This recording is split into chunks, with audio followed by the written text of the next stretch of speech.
Dear student, आज आप सीखिए मुझसे कि अपने पावर ऑफ चॉइस को कैसे यूज किया जाता है। ये एक बहुत ही अहम क्वालिटी है जो आपको अपने अंदर डेवलप करनी चाहिए। लाइफ में आप बार बार हर जगह देखेंगे कि आपको ऐसा फील हो रहा है कि मैं इसके आगे, किसी काम के आगे कुछ नहीं कर पा रहा हूँ। मुझ पर किसी ने कोई एक्सपेक्टेशन डाली तो मैं उस एक्सपेक्टेशन से आगे नहीं निकल पा रहा हूँ। ऐसे में आपको क्या करना चाहिए?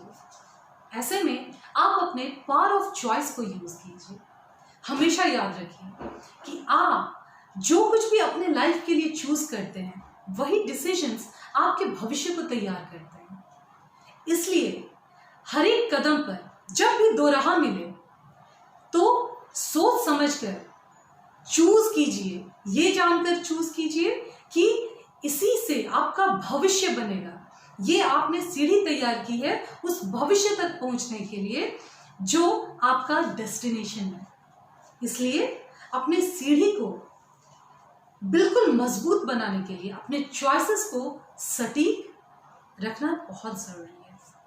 स्टूडेंट्स, आप लोग बहुत भारी मात्रा में मेरे फेसबुक पर लाइक कर रहे हैं मेरे वीडियोस को, बट आई रिक्वेस्ट यू कि यही लाइक्स आप मेरे YouTube चैनल पर करें और सब्सक्राइब करें मेरे YouTube चैनल पर आकर, जिससे कि मैं भी मोटिवेट होती रहूं और आपको भी मोटिवेट करती रहूं।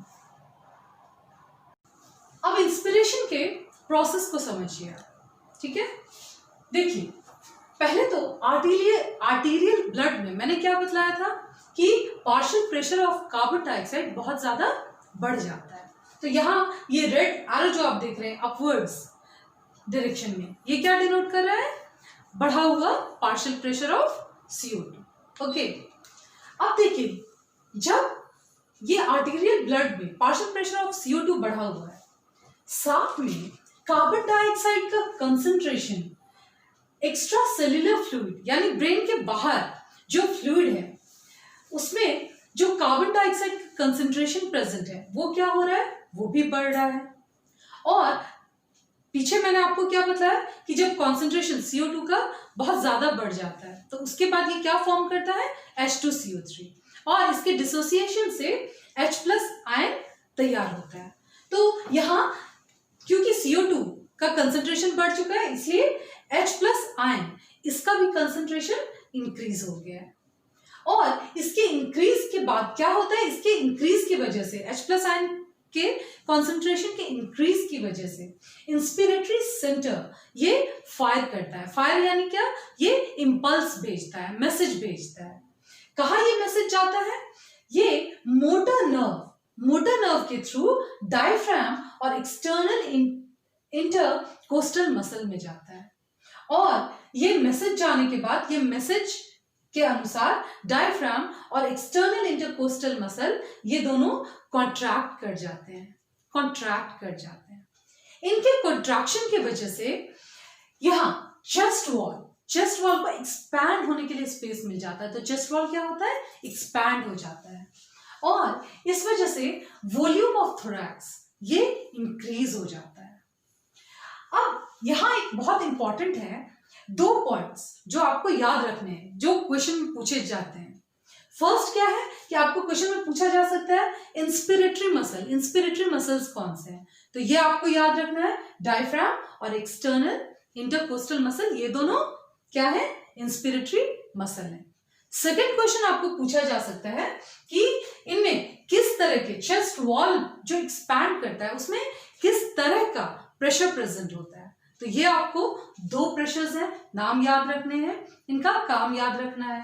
फर्स्ट क्या है? फर्स्ट है इंट्राप्लूरल प्रेशर और सेकेंड है एल्वियोलर प्रेशर। अब आप समझिए कि ये इंट्राप्लूरल प्रेशर क्या है।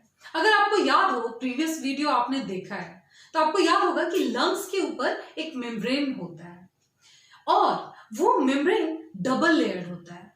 और क्योंकि वो मेम्ब्रेन डबल लेयर्ड होता है तो उसके बीच में जो स्पेस होता है उसे प्लूरल स्पेस कहते हैं।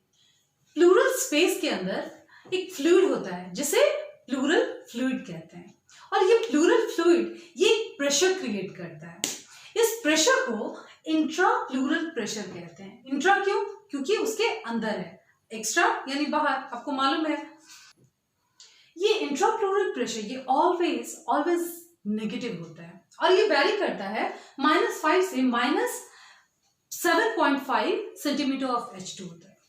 अब इसमें जब चेस्ट वॉल एक्सपैंड करता है तो ये इंट्राप्लूरल प्रेशर मोर नेगेटिव हो जाता है और ज्यादा नेगेटिव हो जाता है। यानी सपोज कीजिए अगर शुरुआत में इसका प्रेशर -5 था तो ये इंक्रीज होके -6, -7, -7.5 तक जा सकता है। नेक्स्ट है एल्वेलर प्रेशर। ये कहाँ प्रेजेंट होता है? एल्वेलस में प्रेजेंट होता है। ये ड्यूरिंग इंस्पिरेशन जब चेस्ट वॉल एक्सपैंड करता है तो ये प्रेशर नेगेटिव हो जाता है। कितना नेगेटिव होता है? ये -1 सेंटीमीटर ऑफ H2O तक नेगेटिव होता है। एयर का नेचर होता है कि ये हायर प्रेशर से लोअर प्रेशर की तरफ मूव करता है। तो इस वजह से क्या होता है, क्योंकि हमारे लंग्स में नेगेटिव प्रेशर क्रिएट हो चुका है तो इसलिए ये एटमॉस्फेयर से क्या होगा, एयर हमारे लंग्स में मूव करेगा और ये तब तक आएगा जब तक कि लंग्स और एटमॉस्फेयर इनका प्रेशर इक्वल ना हो जाए। इंस्पिरेशन में आप याद रखिएगा कि ये 2 पॉइंट्स इंपॉर्टेंट है और इनसे क्वेश्चन पूछा जा सकता है। मल्टीपल चॉइस क्वेश्चन में बहुत बार इस तरह के क्वेश्चंस दिए जाते हैं। फर्स्ट क्या है कि inspiration is an active process. Inspiration क्या है? Active process. मैंने अपने प्रीवियस वीडियो में बताया है, एक्सप्लेन किया है डिटेल्स में कि एक्टिव प्रोसेस हम किसे कहते हैं। एक्टिव प्रोसेस जिसमें एनर्जी इन्वॉल्व होता है।